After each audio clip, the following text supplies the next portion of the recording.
முதலாவது price Emmanuel assembly திருச்சபைக்கு உங்கள் யாவரையும் மீண்டும் வரவேற்கிறேன். God bless all of you. I want to welcome all of you to PEA. Okay, we have always declared that we are a model church. எப்போதுமே நாம் சொல்லுகிற வார்த்தையானது ஒரு முன் உதாரண தமிழ் சபை என்று சொல்லி உங்கள் யாவருக்கும் நான் வலியுறுத்துவது உண்டு. அதனால் வாருங்கள் ஒரு உதாரணமான சபையாய் ஆண்டவருக்கென்று பணியாற்றுவோம். So God bless us. இன்றைக்கு பிரசங்க தலைப்பை நான் உங்களுக்கு அறிமுகப்படுத்திட்டா, நாம் இன்றைக்கு எடுத்துக்கொண்ட பிரசங்க தலைப்பு டுகெதர் வி பில்ட், ஒன்று பட நாம் கட்டுவோம் என்ற ஒரு தலைப்பை நான் கொடுத்திருக்கிறேன். எல்லாரும் அல்லேலூயா சொல்லுவோமா? நம்மெல்லாம் ஒன்று சேர்ந்து கட்டுவோம். இந்த சர்ச்சை கட்டிட்டோம், கிளாங்கில் சர்ச்சை கட்ட இருக்கிறோம். ஆவிக்குரிய வாழ்க்கையை கூட நம்ம கட்டுனது. இப்படி ஒரு கட்டிடத்தை கட்டிட்டா பெருசு கிடையாது, சந்தோஷப்பட முடியாது. ஆவிக்குரிய ரீதியிலே நம் கட்டுகிறவர்களாக இருக்கணும். தனிப்பட்ட நபர்கள் நம் ஆண்டவருக்குள்ளார நம்மை கட்டுன்னு, குடும்ப வாழ்க்கையில் நம் ஆண்டவருக்குள்ளார நம்மை கட்ட வேண்டியவர்களாக இருக்கிறோம். எல்லாரும் ஆமீன் சொல்லுவோம். இன்றைக்கு நாம் எடுத்துக்கொண்ட வேத பகுதியை நீங்கள் வாசிக்க கேட்டீர்கள். Our scripture lesson was from Nehemiah chapter 4 verses 15 to 20. நெகேமியா புஸ்தகம் 4ஆம் அதிகாரம் வசனங்கள் 15 to 20 வரைக்கும். நான் எப்போதும் ஒரு பழக்கம் எனக்கு இருக்கு, என்ன, ஒரு தலைப்பு வசனம் நான் எப்போதும் கொடுப்பேன். ஒரு தலைப்பு, ஒரு கீவர்ஸ் அல்லது திறவுகோள் வசனம் என்று சொல்லுவேன். அப்போ நெகேமியா 4ஆவது அதிகாரத்தில் 15 to 20 வரைக்கும், அதில் நான் எடுத்திருக்கிற திறவு வசனமானது 20வது வசனம். நான் வாசிக்கிறேன், கேளுங்கள். Nehemiah chapter 4 verse 20. Wherever you hear the sound of the trumpet, join us there. Our God will fight for us. நீங்கள் எவ்விடத்திலே எக்கால சத்தத்தை கேட்கிறீர்களோ அவ்விடத்திலே வந்து எங்களோடே கூடுங்கள், நம்முடைய தேவன் நமக்காக யுத்தம் பண்ணுவார் என்றான். எல்லாரும் ஆமீன் சொல்லுங்க. நீங்க எங்கே எக்கால சத்தம் கேட்குதோ அங்க வந்துருங்கன்ற. யார் சொல்றது? நெகேமியா சொல்றார். எங்கே சத்தம் கேட்கிறதோ அங்க வந்துடுங்க. அல்லேலூயா. நம்ம எல்லாரும் ஒன்று கூடிடுவோம். காரணம் என்ன? கர்த்தர் நமக்காக என்ன செய்வார்? யுத்தம் செய்வார். அல்லேலூயா, அல்லேலூயா. தேவனுக்கு மகிமை உண்டாவதாக. கர்த்தர் நிச்சயமாய் பெரியவர். எல்லார் கையிலையும் Bible, pen, scale, note book இருக்கா? இது நம்ம சர்ச்சுடைய பழக்கம் இல்லையா? we don't really encourage gadgets to be in place. நம்ம தொலைபேச்சை நம்ம பயன்படுத்த வலியுறுத்துவது கிடையாது. ஸோ தயவு செய்து எல்லார் கையிலையும் என்ன இருக்குன்னு, ஒரு bible, pen, scale, note book இருக்கணும். Pastor takes extra effort to also pop up as the scripture verses and the title, just for you to grasp what we are learning today. இன்றைக்கு நாம் என்ன கற்றுக்கொள்கிறோமோ அதை நீங்கள் பிடித்து கொள்ள வேண்டும் என்றதற்காகவே நிறைய பிரயாசங்களை நான் எடுக்கிறேன். நான் ஆயத்தப்படுத்துகிறேன், ஜெபம் பண்ணுறேன், ஆயத்தப்படுத்துகிறேன். ஆண்டவரே பேசும் என்று கேட்கிறேன். கர்த்தர் நம்மோடு பேசுகிறாருன்றவங்க ஒரு அல்லேலூயா சொல்லுங்க பார்க்கலாம். அல்லேலூயா. பிரியமானவர்களே, ஒரு தகப்பன் ஒருவர் இருந்தார். அவருக்கு ஒரு மகன். அவர் ரொம்ப கடினமான வேலை செய்கிறவர். ஒரு நாள் அவர் வேலை செய்கிற இந்த கல்களை உடைத்து பாறைகளை நவுர்த்தும் ஒரு பெரிய பொறுப்பு அவருக்கு எப்போதும் இருக்கும். ஒரு நாள் தன்னுடைய மகனை கூட்டிக் கொண்டு அவர் பாறைகளை உடைக்கிற இடத்திற்கு போகிறார். அங்கே போகும்போது ஒரு பெரிய பாறை ஒன்று அவர் கண் முன்பு இருக்கிறது. மகன்கிட்ட சொல்கிறாரு, ஐயா நீ இங்கேயே இரு, நான் இந்த பாறையை நவிழ்த்த வேண்டிய ஒரு பெரிய பாரம் என் மேலே இருக்கு என்று சொல்லுகிறார். அதனால அவர் என்ன செய்கிறார், மகனை பார்க்கும்படி விட்டு இவர் போய் என்னென்னமோ செய்து பார்க்கிறார். அந்த பாறையை நவிழ்த்து விடும்படிக்கு பார்க்கிறார். ஆனால் அந்த பாறையை நவத்தவே முடியல. எவ்வளவோ பிரயாசம் எடுத்து பார்த்தார், டம் கட்டி பார்த்தார், அங்கே உள்ள எந்த ஆயுதத்தையும் பயன்படுத்தி பார்த்தார். ஆனால் ஒன்றும் சரிப்பட்டு வரவில்லை. பிரியமானவர்களே, சோர்ந்து போனார். தன் மகன் இடத்திலே வந்தார். அவர் சொன்னார், இந்த பாறையை நான் நவிழ்த்து விடும்படிக்கு பார்க்கிறேன், ஆனால் என் பலன் கொண்டு என்னால் நவுத்த முடியல. சரி வா போகலான்ட்டு கூப்பிடுறார். அருமையான மகன் அப்பாவை பார்த்து கையை பிடித்து கொண்டு சொல்கிறார், அப்பா நீங்கள் ஒண்டியாய் பிரயாசம் எடுத்தீங்க, நான் இங்கேருந்து பார்த்துட்டு இருந்தேன். அப்பா நீங்கள் ஒரு வட்டி கூட என்னை கூப்பிட்டு உதவி செய்யும்படிக்கு நீங்கள் அழைப்பு கொடுக்கல அப்படின்னு சொல்கிறான். அப்பா பார்த்தார், நீ ரொம்ப சின்ன பையனாக இருக்கிறப்பா, உன்னால் என்ன செய்ய முடியும் அப்படின்னு கேட்கிறார். அப்போது பையன் சொல்கிறான்ப்பா, நம்ம 2 பேருமா சேர்ந்து தள்ளி பார்க்கலாமா என்று சொல்லுகிறான். அப்பா இருதயம் அப்படியே உருகிற்று. தன் மகன் சொல்கிறதை கேட்டு மகனை தட்டி கொடுத்து கூட்டி கொண்டு 2 பேருமாய் பாறையின் அருகில் போய் அவங்களுக்கு உண்டான எல்லாம் பலனை கொண்டு அந்த பாறையை அவர்கள் தள்ளினார்கள். என்ன ஆச்சரியம் தெரியுமா? ஒண்டியாய் தள்ள முடியாத இந்த பாறை இப்போ மகன் சேர்ந்து தள்ளும்போது அந்த பாறை நவர ஆரம்பித்தது. எல்லாரும் ஆமீன் சொல்லுவோமா? அந்த பாறையை எங்கே அப்பா நவுத்துன்னு நினைத்தாரோ அந்த இடத்துக்கு அவர்கள் நவிழ்த்தி விட்டார்கள். என் அருமையான கர்த்தருடைய பிள்ளையை, ஒருவனாய் இருப்பதை பார்க்கிலும் இருவர் நலம் என்று வேதம் சொல்லி கொடுக்கிறது. வலது கையை உயர்த்தி ஒரு அலே லூயா என்று சொல்லி அலே லூயா அலே லூயா. இன்னொரு வார்த்தையை சொல்லும்படி விரும்புகிறேன்.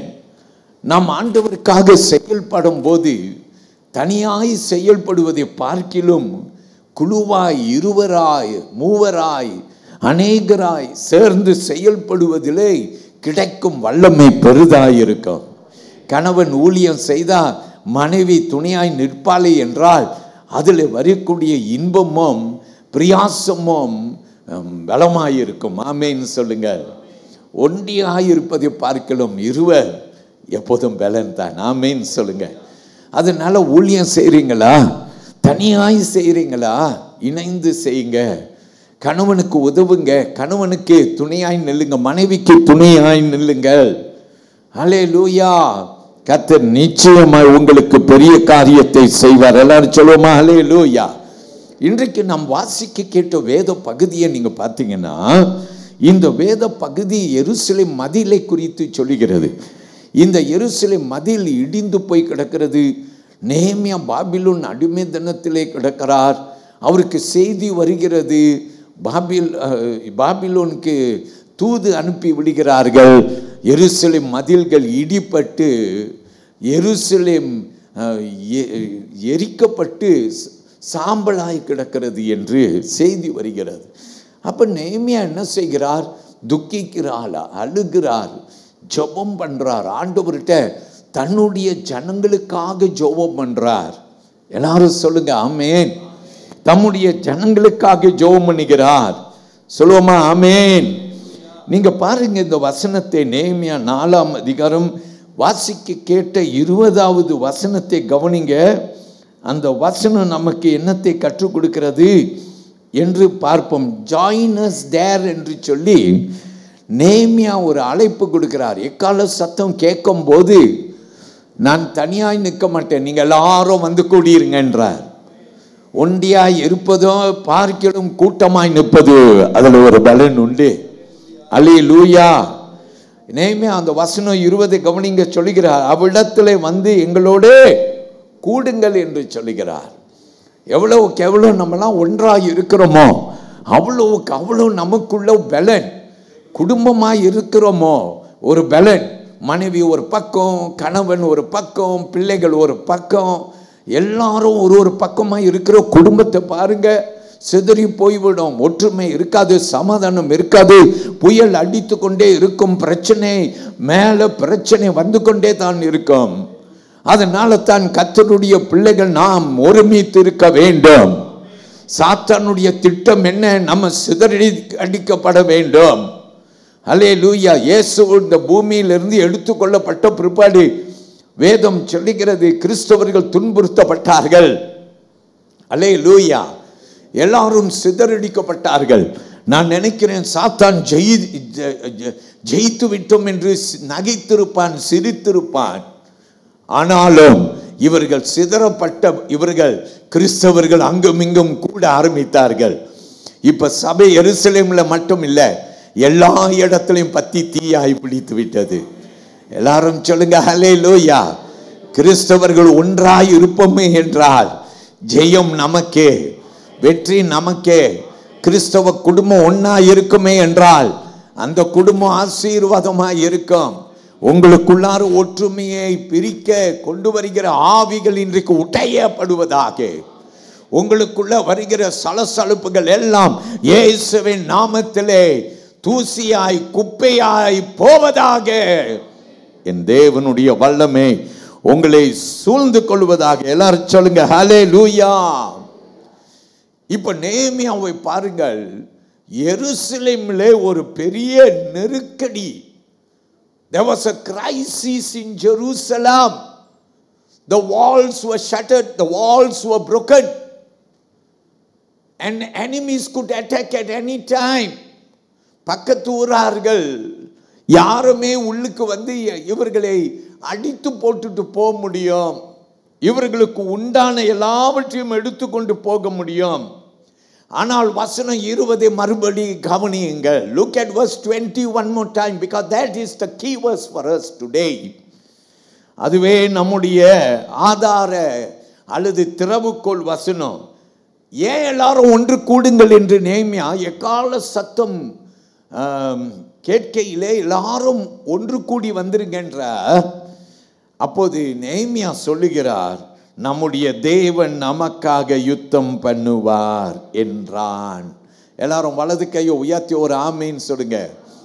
அல்லேலூயா. ஏன் கிறிஸ்தவர்கள் ஒன்றாய் இருக்கணும்? நீங்க ஒன்றாய் இருந்தா உங்களுக்குள்ளார மத்தியஸ்தராய் நடுவராய் உங்களுக்குள்ளார வரக்கூடியவர் ஆண்டவர். 2 பேர் 3 பேர் என் நாமத்தில் கூடுகிற இடத்திலே வருவாராம். அவர் பெரியவர். எல்லாரும் ஒரு பிரைஸ் தி லார்ட் சொல்லுங்க ஹல்லேலூயா. கர்த்தர் நமக்காக யுத்தம் செய்வார். எல்லாரும் சொல்லுங்க ஆமென். ஹல்லேலூயா. யுத்தம் செய்வார். உனக்காக யுத்தம் செய்வார். உன் காரியங்களுக்காக யுத்தம் செய்வார். ஐயோ ஏன் இந்த காரியம் இப்படி இருக்குது அப்படின்னு கவலைப்படாத. கிறிஸ்தவர்கள் ஒன்று இணைவோம் வாருங்கள். கர்த்தர் நமக்காக பாளையம் இறங்குவார், நமக்காக யுத்தம் செய்வார். எனக்கு ஒரு ஐயாவை தெரியும். அடிக்கடி நான் வெளியில் போகும்போது நாங்கள் சந்தித்து கொள்வோம். உடனே வருவார், பாஸ்டர்னுவார், என் கையை பிடித்து கொள்ளுவார். எங்கே இருந்தாலும் அவர் என்ன செய்து கொண்டிருந்தாலும் என்னை பார்த்த உடனே எல்லாற்றையும் போட்டு விட்டு ஓடி வந்து விடுவார். என்கிட்ட வந்து என் கையை பிடித்து கொள்வார், கையை வேகமாய் குலுக்குவார். உடனே என்கிட்ட சொல்வார், பாஸ்டர் நல்லா இருக்கிறீங்களா? நான் கேட்பேன், நீங்கள் நல்லா இருக்கீங்களா? 2 பேரும் சொல்லுவோம் நல்லா இருக்கும். அப்புறம் அவர் சொல்லுவார், பாஸ்டர் என் காரியம் இதெல்லாம் இப்படி இப்படி இருக்கு, ஒரு ஜெபம் பண்ணுவீங்களா? அல்லேலூயா. ஒரு ஜெபம் பண்ணுவீங்களா? ஆமேன். நான் இவரை நல்ல கூர்மையாய் கவனித்தேன். இவருக்கு நம்பிக்கை என்ன தெரியுமா? பெரிய நம்பிக்கை. நான் ஜெபம் பண்ணுறேன், ஆனால் என் ஜெபத்தோடு இணைய எனக்கு சிலர் வேணும். ஆமேன். அது ஊழியக்காரனாக இருந்தால் ரொம்ப நல்லது. அதனால நான் ஊழியக்காரர்களுடைய ஜெபத்தை ரொம்ப நம்புகிறேன் அப்படின்னு சொல்லி அவர் என் கையை பிடித்து கொண்டு சில சமயத்தில் கண்ணீர் வடித்து கொண்டு அவருடைய சூழ்நிலைக்கு தக்க பேசுவார். அருமையான தேவனுடைய பிள்ளையை, நீ ஒண்டியாய் போராடி கொண்டு இருப்பதை பார்க்கிறோம். உனக்காக ஜெபிக்க தக்க ஒரு கூட்டத்தை கூட்டிக்கொள். அது உன் குடும்பமாக இருக்கலாம். சபையிலே அடிக்கடி அவ்வப்போது நான் சொல்லும் காரியம் என்ன தெரியுமா? நாம் யாவரும் குடும்பமாய் ஜெபம் பண்ணு, ஒருமிக்குன்னு. எங்கெங்க என் குடும்பம் ஒன்று சேர்ந்து ஜெபிக்கும், அவங்கள கூப்பிட்டாலும் ஒருத்தனும் வரமாட்டான், ஒருவளும் வரமாட்டாள் என்று நாம் சொல்லலாம் கர்த்தருடைய பிள்ளையை. இருப்பினும் ஒருமித்து ஜெபிப்பது அவசியம். ஒண்டியாய் இருப்பதை பார்க்கிறோம். கூட்டமாய் இருப்போமே என்றால் பெரிய சாதனைகளை செய்யலாம். இதை நல்ல சிந்தையிலே வைத்துக் கொள்ளும்படிக்கு அழைக்கிறேன். அல்லேலூயா. அல்லேலூயா. பிரியமானவர்களே, எடுத்துக்கொள்ளுங்கள் 1 கொரிந்தியர் 3 அதிகாரம் 9வது வசனத்தை எடுத்துக்கொள்ளுங்கள். Come with me to 1 Corinthians chapter 3 and verse 9. For we are God's fellow workers. You are God's field, God's building. கேட்போம். நாங்கள் தேவனுக்கு உடன் வேலையாட்களாய் இருக்கிறோம், நீங்கள் தேவனுடைய பண்ணையும் தேவனுடைய மாளிகையுமாய் இருக்கிறீர்கள். எல்லாரும் வலது கையை உயர்த்தி ஆமென் சொல்லுங்க. ஹல்லேலூயா. We are fellow workers. We are not alone. நாங்கள் தனியாய் அல்ல, நாங்கள் ஒன்றாய். ஆமென். இன்றைக்கு இந்த அறிவோடு பிரியமானவர்களே, நம்முடைய பிரசங்க தலைப்பு என்னங்க? நம்முடைய இன்றைய தலைப்பை கவனித்து நம் ஆண்டவருக்கு நன்றி சொல்லுவோம். Together we build. ஒன்றுபட்ட நாம் கட்டுவோம் என்ற ஒரு தலைப்பு. எல்லாரும் ஆமென் சொல்லுவோம். ஆல்ரைட். முதல் காரியம் வசனம் 17, நெகேமியா 4 அதிகாரம் 17 வசனம். Work with one hand, trust with the other. நம்ம எல்லாருக்கும் 2 கை இருக்குது இல்லை? ஒரு கையில் வேலை செய்யுங்க, இன்னொரு கையில் விசுவாசிங்க அப்படின்னு சொல்லி வசனம் நமக்கு கற்றுக் கொடுக்குது. ஒரு கையால் வேலை செய், மற்ற கையால் நம்பிக்கை கொள். ஆமேன். 2 கையும் வச்சு வேலை செஞ்சுட்டு நம்பிக்கை இல்லாத கிறிஸ்தவனாக இருக்கக்கூடாது. சர்ச்சுக்கு எங்கெங்கே இருக்குது டைம் போகிறதுக்கு, எங்கெங்கே இதை செய்ய அதை செய்ய எங்கெங்கே டைம் இருக்குது, இப்படி இருக்கக்கூடாது. சில பேர் சபையில் அப்படி இருக்கிறாங்க. அவங்கள பார்த்து அந்த வியாதி உனக்கு தொத்திக்க கூடாது. உனக்குள்ள இருக்கிற ஆவி அவர்களை பிடிக்கணும்னு நீ வாஞ்சிக்கணும். யாராவது இருக்கிறாங்க சபையில், அது உன் குடும்ப மக்களாக இருக்கலாம், அவங்கள மாறி நீனும் மாறிடக்கூடாது. We are contagious Christians. We change lives. நம்மளை பார்க்கிறவர்கள் வாழ்க்கை மாறும். இன்னைக்கு சில பேர்லாம் உலகத்தானுடைய வாழ்வை பார்த்து வாழ்க்கை அப்படியா மாறி போயிருது. அப்படி இருக்கக்கூடாது. Young people, I want to tell you, we cannot be people who will change to be like the worldly people. No. We must change because Christians are contagious. Hallelujah. தேவனுக்கு மகிமை உண்டாவதாக. அப்ப ஒரு கையில் நம்ம என்ன செய்யணும்? வேலை செய்யணும். இன்னொரு கையில் நம்ம எல்லாரும் விசுவாசிக்கணும் அல்லது நம்பணும். அல்லேலூயா. கர்த்தரை நம்பினோர் வெட்கப்பட்டு போக மாட்டாங்க. அல்லேலூயா. என்னடா ஆண்டவர்னு சொல்லிட்டு இருக்க, என்ன சர்ச்சுன்னு போயிட்டு இருக்க, என்ன பெரிய விஷயம், என்ன நடக்குது அப்படின்னு சொல்லி ஒரு வேளை உன்னை புண்படுத்தும் கூட்டத்தார் இருப்பார்கள், உன் ஃப்ரெண்ட்ஸ் இருப்பாங்க. நீயோ பொறுமையோடு பயப்படாத. இன்னைக்கு உன்னை கேலி பண்ணுவாங்க, ஆனால் ஒரு நாள் உன்னை கர்த்தர் முடி சூட்டுவார். ஒரு நாள் உன் பேரை ஆண்டவர் பெருமை பாராட்டுவார். அல்லேலூயா. தேவன் பெரியவர். அல்லேலூயா. மார்த்தாவை போல அல்ல, எப்படி இருக்குன்னு? மரியாவை போல இருக்குன்னு. வேதம் என்ன சொல்லுகிறது? மார்த்தா வருகிறா, வேலையை எல்லாத்தையும் போட்டுட்டு கோமா வாரா. என் சகோதரியை வந்து என் கூட பின்னால் கிச்சனில் வேலை செய்ய சொல்லுங்க, நான் ஒருத்தி மட்டும் கஷ்டப்பட்டு இருக்கேன், இவ பாருங்க இங்கே குந்தி கொண்டு இருக்கிறா. என்ன கொழுப்பு இருக்கும் இவளுக்கு. ஒரே கோபம் அக்காவுக்கு. தங்கச்சி மேலே மூக்குக்கு மேலே கோபம் வந்துச்சு. ஏசாமி ஒரே வார்த்தையை பார்த்த உடனே ஏசாமி சொல்லிட்டார். அல்லேலூயா. மார்த்தா செய்கிறது தப்புன்னு சொல்லல, ஆனால் நல்ல பங்கை தேர்ந்தெடுத்துட்டான்னு சொல்லிட்டார். அல்லேலூயா. சர்ச்சுக்கு போகிறத 2வதா நீ வச்சு பாரு. உன் செவியில் தொனிக்கும், உன் செவியில் ஆண்டவர் பேசுவார். நல்ல பங்கை தேர்ந்தெடுன்னு சொல்லுவார். மார்த்தாளை போல் இருக்காதே, மரியாளை போல் இருன்னு சொல்லுவார். வாலிப பிள்ளைகள் கேட்டுக்கொள்ளுங்கள். எங்கம்மா அம்மா சர்ச்சுன்னு அலைந்துட்டு இருக்கிறாங்க, என்ன பெரிய சர்ச்சு.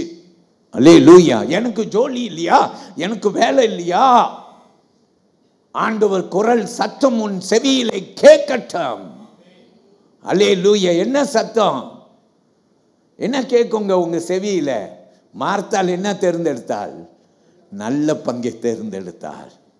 தப்புன்னு சொல்ல, மார்த்தாலே நீ தப்பு, நீ ஏன் போய் வேலை செஞ்சு, ஏன் அடுப்பை பற்ற வச்சிட்டு இருக்க, ஏன் தண்ணி போட்டுட்டு இருக்க, ஏன் தேத்தாரை கலக்கிட்டு இருக்க, ஏன் நீ அதுவும் இதுவும் செய்து கொண்டிருக்கிற? அல்லேலூயா.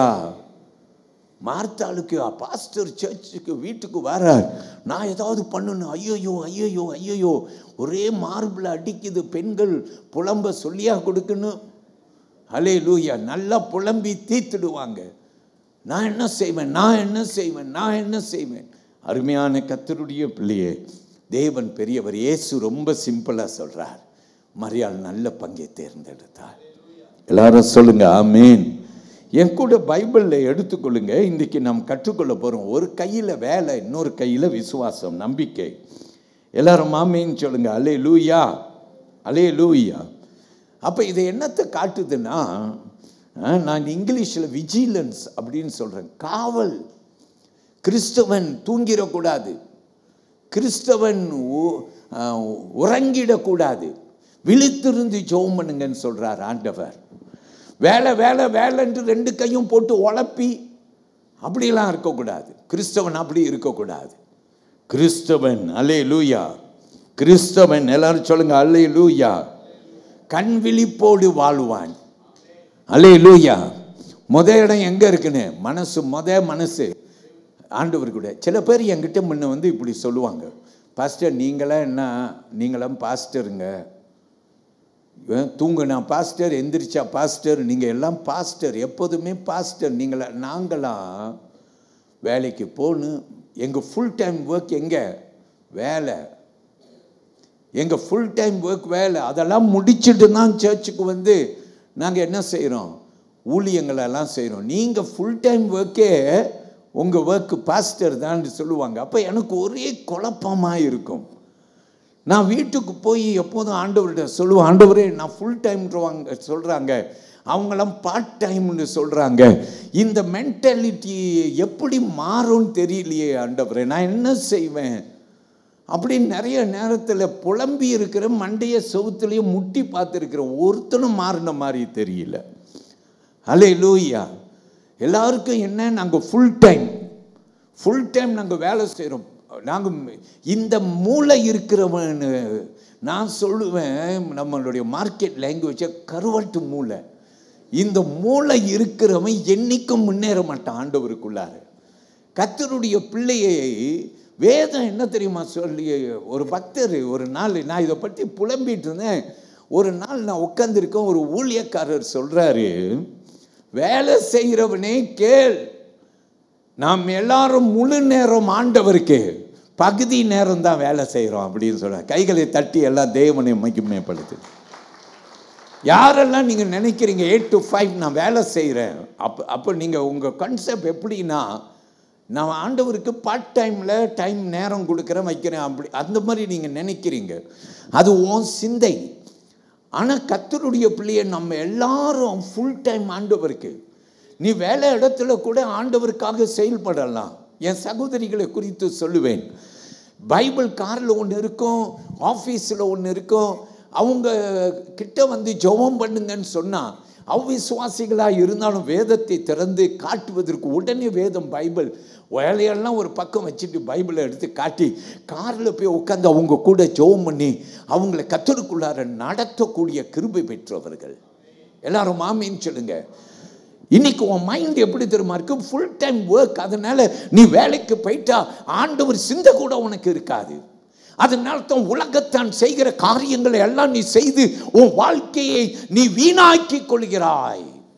எல்லாரும் சொல்லுங்க அல்லேலூயா. என் கர்த்தருடைய பிள்ளையே கேளுங்கள் இந்த வேத வசனத்தை. ஓகே, நெகேமியா 4ஆம் அதிகாரம் 17ஆம் வசனம். Those who built on the wall and those who carried burdens loaded themselves so that with one hand they worked at construction and with the other held a weapon. Shall we say amen? அலங்கத்திலே கட்டுகிறவர்களும் சுமை சுமக்கிறவர்களும் சுமை ஏற்றுகிறவர்களும் அவரவர் ஒரு கையினாலே வேலை செய்து மறு கையினாலே ஆயுதம் பிடித்திருந்தார்கள். எல்லாரும் ஆமீன் சொல்லுங்க. அல்லேலூயா. கர்த்தர் பெரியவர். பிரியமானவர்களே, இதை ஆவிக்குரிய ரீதியிலே நம்ம எடுத்து பார்க்கணும். we must look at it spiritually. So the Bible speaks about working for God's kingdom. We work. அல்லேலூயா. ஆண்டவர் நம்மை ஆசீர்வதிப்பார். அப்போ ஆயுதம் ஸ்வார்ட் அப்படின்னு சொல்லுதுல்ல, பைபிள் வசனம் சொல்லுது வேப்பன், அல்லது இன்னொரு வெர்ஷனில் ஸ்வார்ட் என்று வசனம் சொல்லு, ஆயுதம். அல்லேலூயா. ஆயுதத்தை குறித்து வேதம் சொல்லுகிறது, இட் இஸ் காட்ஸ் வேர்ட். ஒரு கையில் வேலை செய்யணும், இன்னொரு கையில் வேத வசனத்தை பிடித்து கொள்ள வேண்டும். எல்லாரும் ஒரு அல்லேலூயா சொல்லுங்க. அல்லேலூயா, அல்லேலூயா. பிரியமானவர்களே, கர்த்தர் நம்மை ஆசீர்வதிப்பாராக. யோனாத்தானை குறித்து பாருங்கள். பைபிளில் 1 சாமுவேல் 14ஆம் அதிகாரத்துக்கு வாங்க. யோனாத்தானை குறித்து பார்ப்போம். ஓகே, ஆம பேரர் அப்படின்னு நாம் பார்க்கிறோம். அதாவது யோனாத்தானுடைய ஆயுதக்காரன் என்று வசனம் சொல்கிறது. 1 Samuel chapter 14 and verse 1 கவனிப்போம். Now it happened one day that Jonathan and the son of Saul said to the young man who bore his armor, come, let us go over to the Philistines' garrison that is on the other side. But he did not tell his father. கேட்போம். ஒரு நாள் சவுலின் குமாரனாக யோனாத்தான் தன் ஆயுததாரியாகிய வாலிபனை நோக்கி, நமக்கு எதிராக அந்த பக்கத்தில் இருக்கிற பிலிஸ்தர் தானியத்திற்கு போவோம் வா என்று சொன்னான். அதை அவன் தன் தகப்பனுக்கு அறிவிக்கவில்லை. எல்லாரும் ஆமென் சொல்லுங்க. ஹல்லேலூயா. அப்பாவுக்கிட்ட சொல்லமா வா நம்ம போகலான்ட்டு அவனுடைய ஆயுதக்காரனை கூப்பிட்டு, கப் பேரரை கூப்பிட்டு, ஆம பேரரை கூப்பிட்டு கூட்டிகிட்டு போகிறான். ஆனால் அப்பாவுக்கு இதை தெரிவிக்கலை. அல்லேலூயா, அல்லேலூயா. விசுவாசத்தோடு அறிக்கை செய்கிறான். வசனம் 6 கவனிங்க. Nothing restrains the Lord from saving by many of you. Okay, அந்த வசனத்தை ஃபுல்லாக வாசிக்கிறேன். 1 Samuel chapter 14 and verse 6. Then Jonathan said to the young man who bore his armor, come, let us go over to the garrison of these uncircumcised. It may be that the Lord will work for us, for nothing restrains the Lord from saving by many or by few. யோனாத்தான் தன் ஆயுததாரி ஆகிய வாலிபனை நோக்கி, விருத்த சேதனம் இல்லாதவர்களுடைய அந்த தானியத்திற்கு போவோம் வா. ஒருவேளை கர்த்தர் நமக்காக ஒரு காரியம் செய்வார். அநேகம் பேராய் கொண்டாகிலும் கொஞ்சம் பேராய் கொண்டாகிலும் ரட்சிக்க கர்த்தருக்கு தடை இல்லை என்றான். ஆமென் சொல்லுங்க. நம்ம ஆண்டவர் ரொம்ப விசித்திரமானவர். அவர் பெரிய கூட்டத்தை வச்சு நமக்கு வெற்றி கொடுக்க மாட்டார். சின்ன கூட்டத்தை வச்சு வெற்றி கொடுத்துருவார். படித்த பட்டதாரியை வச்சு நமக்கு வெற்றியை கொடுக்க மாட்டார். படிக்காத மீன் பிடிக்கிறவர்களை வச்சு உலகத்தை கலக்கிறவர்களாய் மாற்றிடுவார். நம்ம ஆண்டவர் பெரியவர் தெரியுமா? உன்னை பயன்படுத்தும்படி கூப்பிட்டுட்டே இருப்பார். நீ செவி கொடுக்காம அவர் பக்கமாய் திரும்பாம நீ பாட்டுக்கு ஓடிக்கிட்டு இருந்தனா அவர் சொல்றார், நீ பேசாவிட்டால் இந்த கல்கள் பேசும்ன்றார். ஐயா, ஆண்டவர் பெரியவராய் இருக்கிறார். அவர் பெரிய காரியம் செய்ய வல்லவர். அப்ப இந்த ஆயுததாரி என்ன செய்கிறார்? இந்த armor bearer responds. Look at verse 7. So his armor bearer said to him, do all that is in your heart. Go then, here I am with you according to your heart. அப்பொழுது அவன் ஆயுததாரி அவனை பார்த்து, உம்முடைய இருதயத்தில் இருக்கிறபடியெல்லாம் செய்யும், அப்படியே போம், இதோ உம்முடைய மனதுக்கு ஏற்றபடி நானும் உம்முடனே கூட வருகிறேன் என்றான். அல்லேலூயா. இப்போ இந்த அருமையான வேதம் சொல்கிறது, யோனாத்தான் கூட யார் இருக்கா? அவன் ஒண்டியாய் போல, அவன் கூட ஆயுததாரி இருக்கிறான். ஆமென் சொல்லுங்க. அல்லேலூயா. அப்போ ஒண்டியாய் போவதை பார்க்கிலும் 2 பேராய் போகிறார்கள். வேத வசனம் 14க்கு வாங்க. 14வது வசனம் 1 Samuel chapter 14 and verse 14 says, they came out victorious. Hallelujah.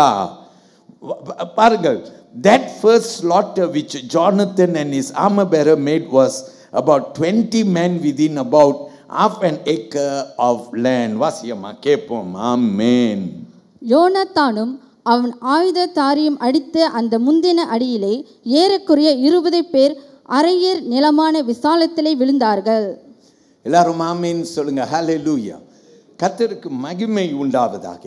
TL மூடி என்ற ஒரு அருமையான தேவ மனுஷன் அவர் எழுதுகிறார், வேத அறிவு நம்முடைய மூல வளர்ச்சிக்கு மட்டுமல்ல, ஆனால் வேத அறிவு நம்முடைய மாற்றத்திற்கு என்று சொல்லுகிறார். ஏன் இதை திடீரென்று நான் சொல்லுகிறேன் தெரியுமா? 28 வருடமாய் இந்த சபையில ஒவ்வொரு வாரமும் பிரசங்கித்துக் கொண்டிருக்கிறேன். அருமையான தேவனுடைய பிள்ளையே, நான் ஆலயத்துக்கு போனபடியினாலே நான் வளர்ந்திருக்கிறேன், மூளையில வளர்ந்திருக்கிறேன் என்று சொல்வதை பார்க்கலாம். உன் குணத்திலே மாற்றம், உன் வாழ்விலே மாற்றம், இப்படி கர்த்தர் வாழ்வை மாற்றுகிற ஒரு தெய்வ செய்தி உன் உள்ளங்களிலே பாயட்டும் என்று ஜெபிக்கிறேன். எல்லாரும் வலது கையை உயர்த்தி ஒரு ஹல்லேலூயா சொல்லுங்கள். கர்த்தருக்கு மகிமை. சாத்தான் என்ன தெரியுமா செய்யறான்? விதைக்கிறவன் விதைத்துட்டே போறான். கற்பாறை நிலம், வழி அருகே நிலம், முட்செடி நிலம், ஆனால் செல்ல நிலம், இதெல்லாம் இருதயம். இன்னைக்கு சில இருதயம் ரொம்ப திறக்கப்பட்டிருக்கலாம். ரொம்ப பேர் என்கிட்ட என்ன தெரியுமா சொல்லியிருக்கீங்க? பாஸ்டர், இன்னைக்கு கர்த்தர் என்னோடு பேசினார், ஆண்டவர் இன்றைக்கு எனக்கு தான் பேசினார் என்று ரொம்ப பேர் எப்போதும் சொல்லுவது உண்டு. கர்த்தர் பெரியவர்.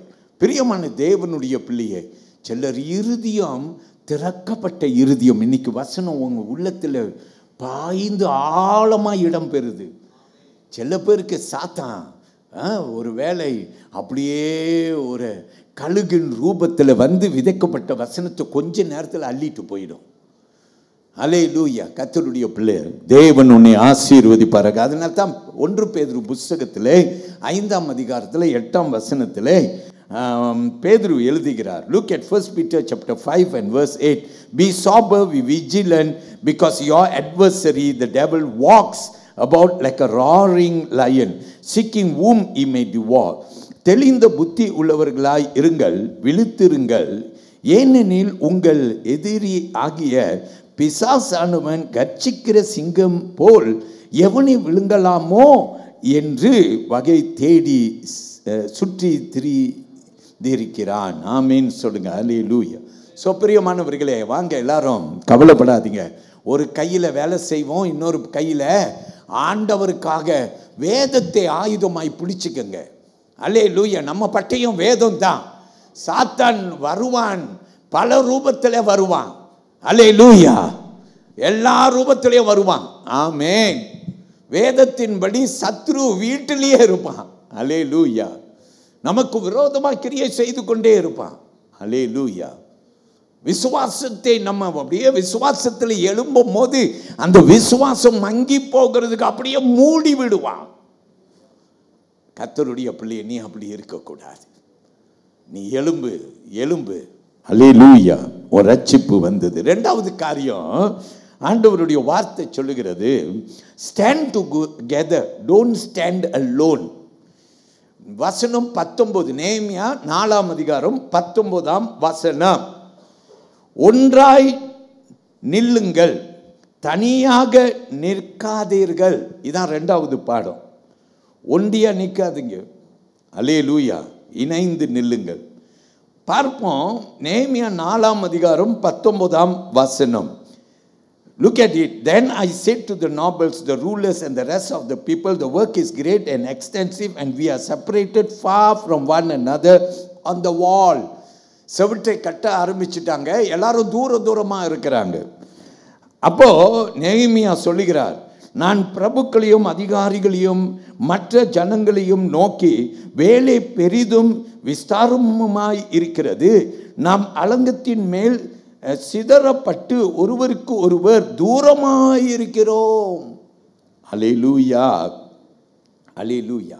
பிரியமானவர்களே, நம் தூரமாக இருந்தால் சாத்தான் ரொம்ப எளிதாக ஜெயிக்க பிரயாசம் எடுப்பான். ஆனால் கர்த்தருடைய பிள்ளைகள் ஒன்று இணைந்துட்டா சாத்தானுக்கு ஒரு நெத்தி அடி ஆயிடும். ஆமீன் சொல்லுங்க. அல்லேலூயா.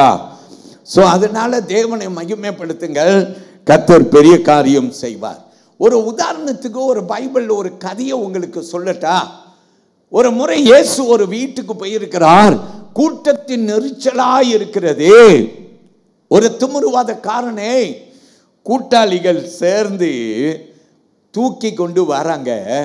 ஆனால் கூட்டத்தின் நெரிச்சலினால அவர்கள் அந்த வீட்டுக்குள்ள போக முடியல. அவங்களுக்கு ஒரே நம்பிக்கை, என் கூட்டாளிய இயேசு முன்னுக்கு கொண்டு போய் வச்சுட்டு அவன் எந்திரிச்சிருவான், நடந்துருமா. அல்லேலூயா. படுத்த படுக்கையாய் கடந்த இவனை இவர்களுக்கு ஒரு நம்பிக்கை, இயேசு கிட்ட கொண்டு வந்தா நல்லா ஆயிடுவான். எல்லாரும் சொல்லுங்க அல்லேலூயா. அல்லேலூயா. இவர்கள் ஒரு பெரிய தீர்மானம் பண்ணாங்க. 4 நண்பர்கள் சேர்ந்து அந்த வீட்டின் கூரைக்கு மேலே ஏறிட்டாங்க. அல்லேலூயா. எப்படி ஏத்துனாங்களோ தெரியல, இவனையும் மேலே ஏத்திட்டாங்க, கூரையை பிரிச்சுட்டாங்க. கூரைக்கு மேல இருந்து எப்படி 4 பேர் தைரியம் வந்து விட்டாங்களோ தெரியல. ரைட்டா இயேசு கண்ணுமனுக்கு வந்து அவனை விடும்படிக்கு கீழே இறக்கிட்டாங்க. எல்லாரும் ஆமீன் சொல்லுங்க. ஹல்லேலூயா. பாருங்க, எல்லாரும் எடுத்துக்கொள்ளுங்க. மார்க் 2ஆம் அதிகாரம் 4வது வசனம். Come with me to Mark's Gospel chapter 2. We will look at the first 5 verses. I will read a few verses. கவனியுங்கள் 4ஆம் வசனம். And when they could not come near him because of the crowd, they uncovered the roof where he was. So when they had broken through, they let down the bed on which the paralytic was lying. கேட்போம். ஜனக்கூட்டத்தின் நிமித்தம் அவருக்கு சமீபமாய் சேரக்கூடாமல் அவருக்கு இருந்த வீட்டின் மேற்கூரையை பிரித்து திறப்பாக்கி திமிர்வாதக்காரன் கிடக்கிற படுக்கையை இறக்கினார்கள். அடுத்த வசனத்தை பாருங்கள். When Jesus saw their faith, he said to the paralytic, son, your sins are forgiven. இயேசு அவர்கள் விசுவாசத்தை கண்டு, உன் விசுவாசம் உன்னை ரட்சித்தது. இன்னைக்கு சர்ச்சுக்கு வந்திருக்கிற, வியாதியோடு வந்திருக்கிற, கடன் தொல்லையோடு வந்திருக்கிற, பிரச்சனையோடு வந்திருக்கிற, பாரத்தோடு வந்திருக்கிற, இயேசு உன்னை பார்த்து என்ன தெரியுமா சொல்றார்? நீ நினைக்கிற எங்க பாஸ்டர் கடைசியா ஜெபம் பண்ணும்போது எனக்கு சுகமாயிரும். உண்மைதான், நடக்கும். ஆனா இப்ப உட்கார்ந்து இருக்கும் போது விசுவாச கூட்டத்தாராய் நான் நம்புறேன், இன்னைக்கு இந்த சர்ச்சை விட்டு நான் போகும்போது இயேசு எனக்கு அற்புதம் செய்வார். எல்லாரும் சொல்லுங்க ஹல்லேலூயா. இயேசு அவர்கள் விசுவாசத்தை கண்டு திமிர்வாதக்காரனை நோக்கி, மகனே உன் பாவங்கள் உனக்கு மன்னிக்கப்பட்டது என்றார். எல்லாரும் ஒரு ஹல்லேலூயா சொல்லுங்க. இயேசு பெரியவர். அப்ப ஏன் இவனுக்கு ஒரு அற்புதம் நடந்துச்சு? ஏன்னா அவன் 4 நண்பர்கள் ஒன்று இணைந்தார்கள். அந்த 4 பேரும் இப்போ சொன்னாங்கன்னு வச்சுக்கோங்க, டேய் என்னடா ஏண்டா இவ்வளோ கஷ்டம், இவன் இப்படி பாரமா இருக்கிறான், இவனை மேலே தூக்கியமா விழுந்து செத்துலாம் போயிட்டான், அவங்க அப்பா அம்மாவுக்கு நம்ம பதில் கொடுக்க முடியாதோ, நம்ம சிறைச்சாலைக்குள்ள போயிடுவோம்டோ. இப்படியெல்லாம் அவங்க தங்கள் இருதயத்தை தேற்றி செயல்படாமல் அவன் சுகம் பெறாமலேயே வாழ்க்கை முழுதும் செத்து போயிருப்பான். ஆனா அந்த ஃபெய்த்தை பார்த்துட்டார் இயேசு. அந்த கூட்டத்துடைய விசுவாசத்தை பார்த்துட்டார் இயேசு. எல்லாரும் சொல்லுங்க ஆமென். நான் ஆரம்பத்தில் இருந்து சொல்றேன். பிரசங்கின் புஸ்தகம் 4ஆம் அதிகாரம் வசனம் 9, 10 கவனிங்கள். Look at Ecclesiastes chapter 4 verse 9 and 10. 2 are better than 1 because they have a good reward for their labor. For if they fall, one will lift up his companion. But who to him who is alone when he falls, for he has no one to help him. ஒண்டியாய் இருப்பதிலும் இருவர் கூடி இருப்பது நலம். அவர்களுடைய பிரயாசத்தினால் அவர்களுக்கு நல்ல பலன் உண்டாகும். ஒருவன் விழுந்தால் அவன் உடனாளி அவனை தூக்கி விடுவான். ஒண்டியாய் இருந்து விழுகிறவனுக்கு ஐயோ, அவனை தூக்கிவிட துணை இல்லையே. ஆமேன் சொல்லுங்க. ஹல்லேலூயா. கர்த்தருடைய பிள்ளையே, தேவன் நம்மை ஆசீர்வதிப்பாராக. ஓகே, இப்போ 3வது கடைசி காரியத்தை நான் உங்களுக்கு சொல்லுகிறேன் கேளுங்க. முதல்ல எப்படின்னா, ஒரு கையில் வேலை செய், இன்னொரு கையில் நம்பு, விசுவாசி. பட்டயமான பைபிளை பிடிச்சிக்கோன்னு சொன்னேன். ரெண்டாவது வார்த்தையில் நான் சொல்கிறேன், ஒன்று இணைந்திருங்கள், ஒண்டியாக இருக்காதீர்கள் என்று சொன்னேன், தனியாக இருக்காதேன்னு சொன்னேன். இப்போ மூன்றாவது, லிசன் when God calls. மூன்றாவதாய், தேவன் அழைக்கும் போது கேளுங்கள் என்று சொல்லி, அல்லது அவர் சத்தத்துக்கு செவி கொடு. அல்லேலூயா, எல்லாமேன்னு சொல்லுங்க. அல்லேலூயா. இது நான் எந்த வசனத்தை எடுத்திருக்கிறேன்னா 20வது வசனம், நெகேமியா 4ஆம் அதிகாரம், நம்முடைய அடிப்படை வசனம் 20வது வசனம். when you hear the sound of the trumpet, கேளு. அல்லேலூயா. நம்ம ஆண்டவர் சத்தம் இடுகிறார், கேளு. ஆண்டவர் ஓசை இடுகிறார், கேளு. எல்லாம் ஆமென் சொல்லுங்க. rally to us, our God will fight for us. நீங்கள் எவ்விடத்திலே எக்கால சத்தத்தை கேட்கிறீர்களோ அவ்விடத்திலே வந்து எங்களோட கூடுங்கள், நம்முடைய தேவன் நமக்காக யுத்தம் பண்ணுவார் என்றான். எல்லாரும் ஒரு ஆமென் சொல்லுங்க பார்க்கலாம். அல்லேலூயா. so good. சரியா? நம்முடைய பலத்தினால் அல்ல, பராக்கிரமத்தினால் அல்ல, தேவனுடைய ஆவியாலேயே ஆகும். தேவனால கூடாதது ஒன்றுமில்லை. faith can do wonders, can move mountains. விசுவாசம் பெரிய மலையை கூட அசைத்திடும். எல்லாரும் ஆமென் சொல்லுங்க. அல்லேலூயா. so the trumpet sound, ஆண்டவர் கூப்பிடுகிறார், கூப்பிடுற இடத்துக்கு வந்துரு. ஆமென். அல்லேலூயா. நிறைய பேர் சர்ச்சில் இப்படி ஒரு பழக்கம் இருக்கு. நம்ம சர்ச்சுக்கு வந்தால் ஞாயிற்றுக்கிழமை ஒரு நாள் தான் வருவோம், வேறு நாளில் எங்களுக்கு நாங்கள் பிசி, வேறு நாள்லாம் வர மாட்டோம். I just want to know, by coming to church on a Sunday, are you really strong in faith? விசுவாசத்தில் நல்ல பலப்பட்டவனா இருக்கிறாயா? சர்ச்சில் 2 நாள் கூட்டம் நடக்குது, ஒரு புதன்கிழமை ஒரு கூட்டம். இது ஏன் இப்படி நடக்குது சர்ச்சில் 2 நாள் கூட்டம் அப்படின்னா, உன் விசுவாசம் பலப்படுவதற்காகவே. சபை ஒன்று கூடி வரும்போது அதில் ஒரு வல்லமை இருக்கு. அல்லேலூயா சொல்லுங்க. அல்லேலூயா. என்னங்க இருக்கு, வேலை விட்டு வர்றதுக்கே இப்படிலாம் இருக்கு, அப்படிலாம் இருக்கு, பல காரணம் நீ சொல்லலாம். இன்றைக்கு நான் சொல்றேன், ஆண்டவர் உன் மனசுல விதைக்கட்டும் ஒரு விதை. ஆலயத்துக்கு நான் 2 வாட்டி போய் தேவ சமூகத்தில் உட்காந்துருந்தேன். நான் உட்காந்துட்டு போவேன், அது என்னுடைய பலன் என்ற ஒரு எண்ணம் உனக்கு இருந்துச்சுன்னா, உன் வாழ்க்கையில் நீ எங்கேயோ இன்னும் ஒரு பட்டம் பறக்கிற மாதிரி நீ பறக்க ஆரம்பித்துருவ. எல்லாத்தையும் ஆண்டவர் உன் காலுக்கு கீழே கொண்டு வந்துடுவார்.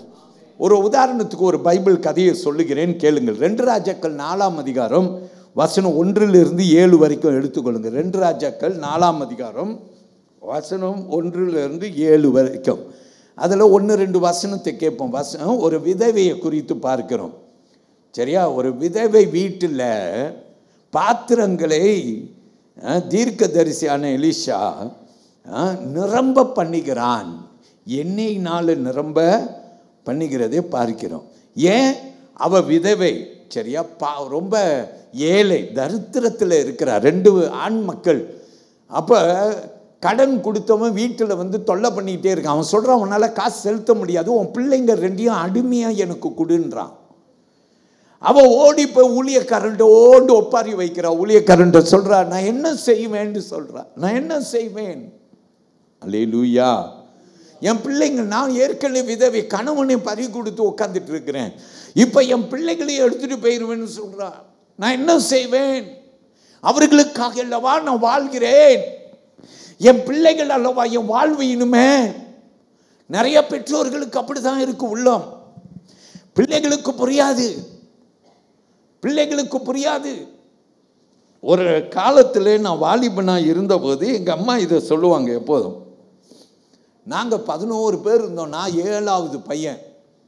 அதனால் நான் என்ன வீட்டில் ஒரு பெரியவன் அப்படிலாம் இல்லை. எங்கள் அம்மா எப்போதும் சொல்லுவாங்க, டே பெற்றோர்கள் உள்ளம் தெரியாதடா, பெத்த மண்ணும் பித்து பிள்ளை மண்ணும் கல்லுடா அப்படின்னுவாங்க. நான் சும்மா நினச்சிக்குவேன், எங்கள் அம்மாவுக்கு வேறு வேலை இல்லை, டைலாக்லாம் விட்டுட்ருக்காங்கட்டு.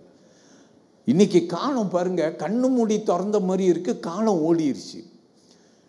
அல்லேலூயா. நேற்று கல்யாணத்தில் சில பேர்கிட்ட தமாஷா, புதுசாக கல்யாணம் கட்டின பசங்கக்கிட்ட போய் கேட்டேன், டே நீ நேற்று கல்யாணம் கட்டின மாதிரி இருந்துச்சுல்ல அப்படின்னு கேட்டேன். அவங்கெல்லாம் உடனே என்கிட்ட சொன்னாங்க, இல்லை பாஸ்டர் 5 மாதம் ஆச்சு. வாடா, கண்ணு மூடி திறக்கிறக்கிட்டே 5 மாதம். அல்லேலூயா. இன்னைக்கு ரிச்சர்ட் கல்யாணம் கட்டி வந்து உட்காந்துருக்கிறாரு. கண்ணு மூடி அவர் திறக்கிற கட்டியும் 1 வருஷம் போயிருக்கும். அல்லேலூயா. கர்த்தர் பெரியவர். பிரியமானவர்களே, தேவன் மகிமை. காலம் வேகமாக ஓடுது தானே. அன்றைக்கி எங்கள் அம்மா பேசும்போது 50 வயசு போல் இருக்கும். அன்றைக்கி அவங்க பேசும்போது நான் ரொம்ப வாலிபனாக இருந்தேன். இப்பயும் அப்படி தான் இருக்கேன். ஆமேன். ஸோ பிரியமானவர்களே, இன்றைக்கி 60 வயசுக்கு மேலே எனக்கு ஆயிருச்சு. இப்போ நான் பார்க்குறேன், டே பெத்த மனம் பித்துடா, பிள்ளை மனம் கல்லுடா, ஏன்டா கல்லாக இருக்கீங்க அப்படின்னு கேட்குறேன். என் பசங்களாம் தங்க கட்டிகள், கவலைப்படாதீங்க. அல்லேலூயா. ரொம்ப நல்ல பசங்க.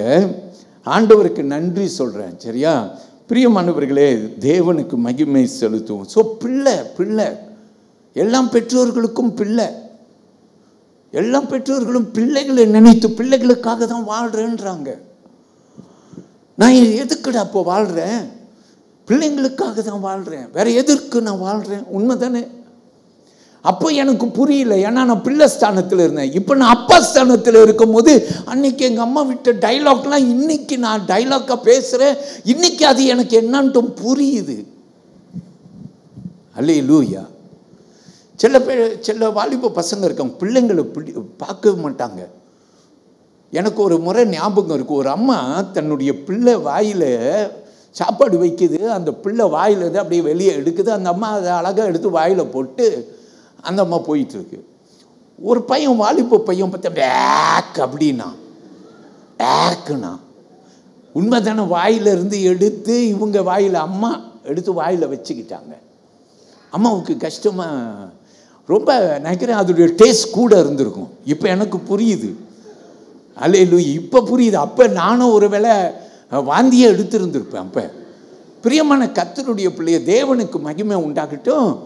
அந்த பையன் ஆளு பெரிய ஆளானா பாருங்க. என் கண்ணு முன்னுக்கே தான் பெரிய ஆளானா. நான் தான் அவனுக்கு கல்யாணம் கட்டி வச்சேன்.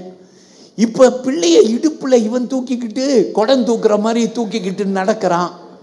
நான் பார்க்குறேன், இடுப்பில் தூக்கிட்டு நடக்கிறான். ஒரு நாள் அந்த காட்சி அப்படியே எனக்கு வந்துருச்சு.